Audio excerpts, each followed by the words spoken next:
Greetings and salutations, dear viewers. Get ready for some fantastic content. Thank you for choosing our video on Gateway State Trail. Sit back, relax, and enjoy the ride. The Gateway State Trail is a multi-use recreational rail trail in the U.S. state of Minnesota, running 18 miles from St. Paul to Pine Point Regional Park in Stillwater. It runs through urban landscapes of eastern St. Paul in Ramsey County and rural farmland and forests in Washington County.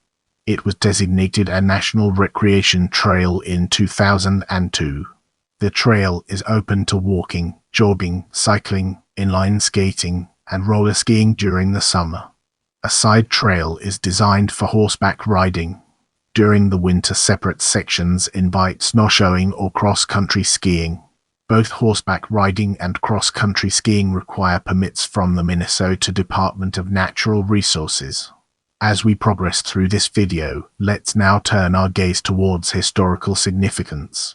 The Gateway State Trail follows part of the Sioux Line Railroad that served the upper Midwest and connected the twin cities of Minneapolis and St. Paul, Minnesota with the twin ports of Duluth and Superior, Wisconsin on Lake Superior.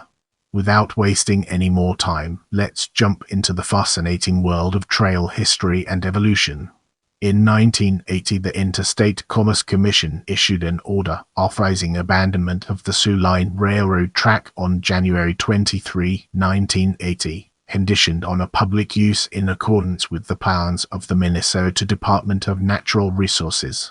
That condition opened the door for converting the railroad line into a recreational trail, and interested citizens seized the opportunity. At the urging of county governments, the State Department of Natural Resources (DNR) took steps to acquire the eastern 10 miles of the designated rail. However, citizens owning abutting private property started a bidding war in an attempt to stop the creation of the trail. Money given by the Minnesota Parks Foundation allowed the state to purchase the property in auction, but the citizens then brought a suit against the state, arguing that the right-of-way reverted to abutting property owners once it ceased to be operated for railroad purposes.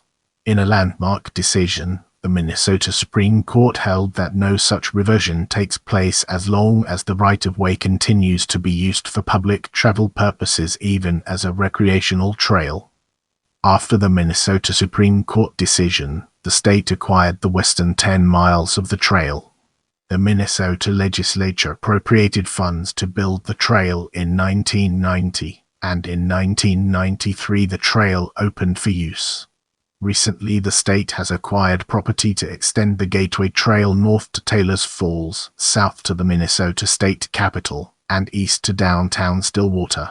The Stillwater connection, via the Browns Creek State Trail, was completed in 2014. However, funding to complete newly acquired sections of the trail has not been appropriated.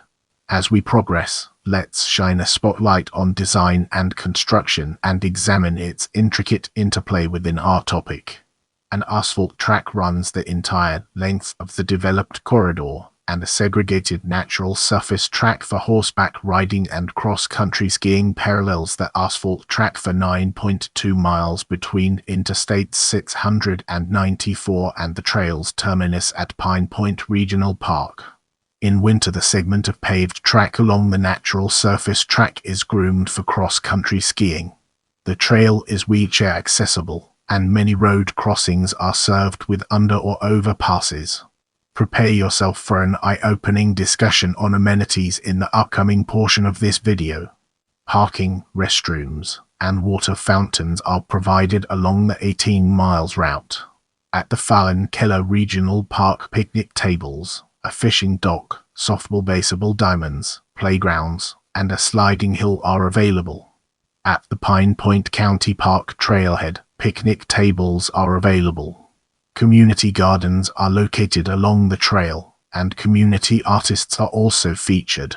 During the winter, the western sections of the trail are plowed, while the eastern sections are left unplowed to allow for cross-country skiing and snowshoeing. In the upcoming section, we'll be dissecting community and exploring its implications in greater detail. The trail is maintained by the State Department of Natural Resources. a conservation group, the Parks and Trail Council of Minnesota, works to promote wildlife and conservation efforts along the trail.